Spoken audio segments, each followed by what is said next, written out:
اور آج آپ نے ایک آیت وہ بھی سماعت فرمائی جس میں یہ ذکر ہے کہ پچھلی جو کتابیں ہیں ان کی حفاظت ان کتابوں کو ماننے والی جن کے لیے وہ کتابیں اتری تھی یعنی امتیں، ان امتوں کے سپرد تھی ان کتابوں کی حفاظت.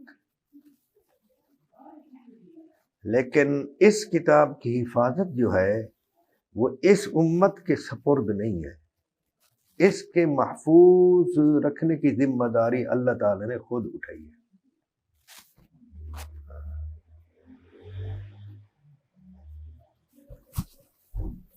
اس لیے یہ کتاب 1500 سال تقریباً ہو گئے جوں کی توں محفوظ ہے. اس میں ایک لفظ یا حرف کی کوئی کمی بیشی یا رد و بدل نہیں ہوا. یہاں میں آپ کو ایک واقعہ سناتا ہوں جو امام بیہقی نے اور دوسرے کئی مفسرین اور محدثین نے ذکر کیا ہے. وہ یہ کہ مامون بادشاہ جو تھا نا، وہ ہر سال علماء، محدثین، فقہا کی ایک مجلس رکھتا تھا، علمی مذاکرہ ہوتا تھا اور علم کا بھرپور اظہار ہوتا تھا. اس کی مجلس میں ایک مرتبہ ایک یہودی شخص بھی آ گیا مسلمانوں کے لباس میں. جہاں اور دوسرے لوگ آگے علماء، فقہا، محدثین، صوفیاء، صلحاء، وہاں وہ بھی آ گیا، دعوت عام تھی. تو جب علماء اسلام اپنی اپنی باری پر بول اٹھے تو اس نے بھی کھڑے ہو کر اشارہ کیا کہ میں بھی ایک نیا آدمی آیا ہوں، مجھے بھی بولنے کا موقع دیا جائے. تو بادشاہ نے کہا بولیے. تو اس نے اسلام پر بولا.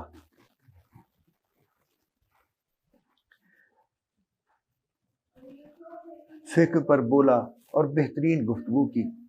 تو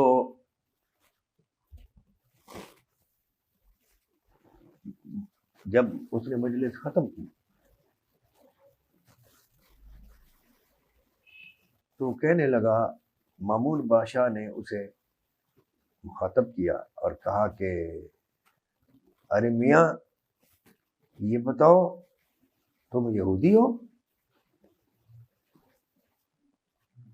کتاب میں وہاں یہ لکھا ہے کہ انتہائی صاف ستھرے لباس میں تھا، انتہائی سجا دھجا ہوا تھا، خوشبو ایسی لگائی تھی کہ ایسی خوشبو کسی نے بھی نہیں لگائی. ایسے سج دھج کے ساتھ آیا تھا اور مسلمانوں کی وضاقتہ میں آیا تھا.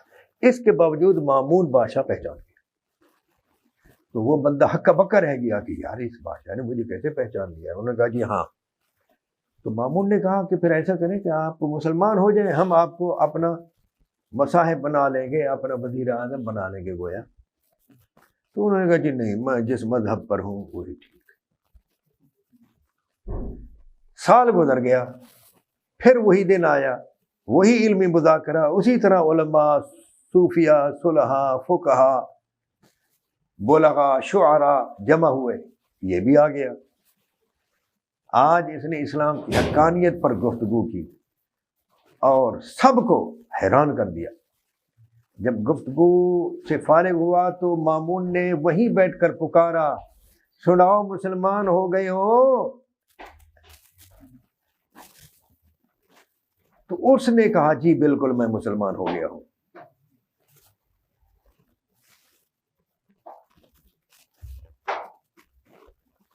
تو مامون نے کہا کہ سنائیے یہ انقلاب کیسے آیا، کیوں مسلمان ہو گیا؟ تو اس نے کہا کہ پچھلے سال جب میں آیا تھا آپ کی مجلس میں اور میں نے تمام علماء اسلام، صلحاء اسلام، صوفیاء اسلام، فقہاء کرام کے آخر میں گفتگو کی اجازت چاہی تھی، آپ نے اجازت دی تھی، اور میں نے اس دن بھی اس فقہ اسلامی وغیرہ پر گفتگو کی تھی.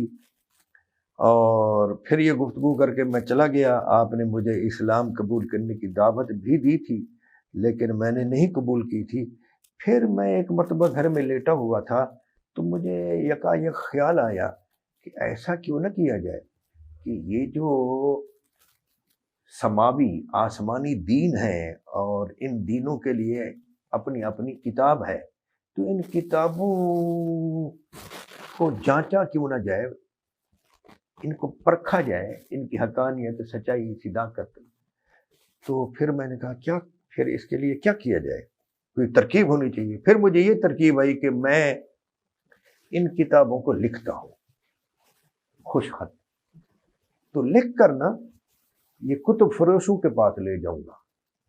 اچھا پہلے نا یہ جو اس وقت یہ قرآن کریم ہے نا آپ دیکھ رہے ہیں، یہ تو کسی کاتب نے لکھا اور ایک مرتبہ لکھ کر اس کو پھر لاکھوں کی تعداد میں پرنٹنگ پریس سے ایک ہی مرتبہ میں چھاپ دیا گیا.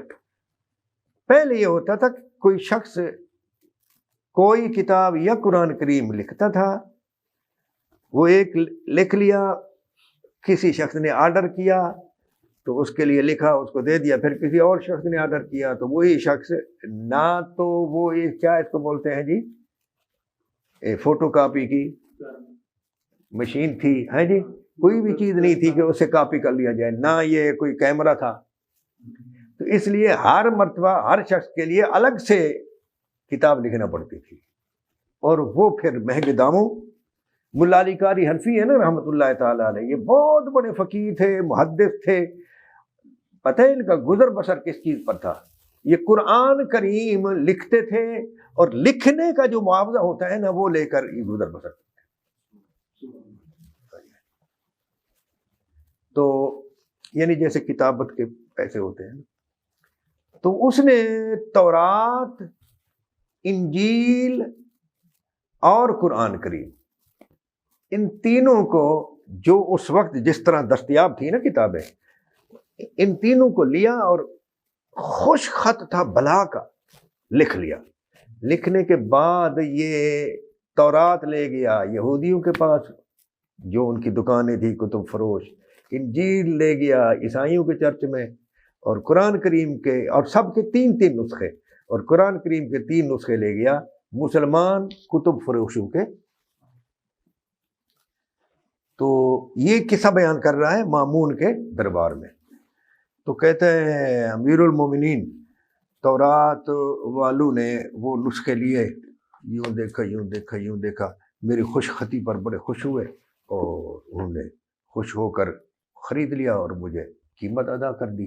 میں چلا آیا. اسی طرح انجیل والے بھی میری خوش خطی پر دنگ رہ گئے، انہوں نے اس کو بھی ہاتھوں ہاتھ لے لیا اور میں دے کر واپس آ گیا.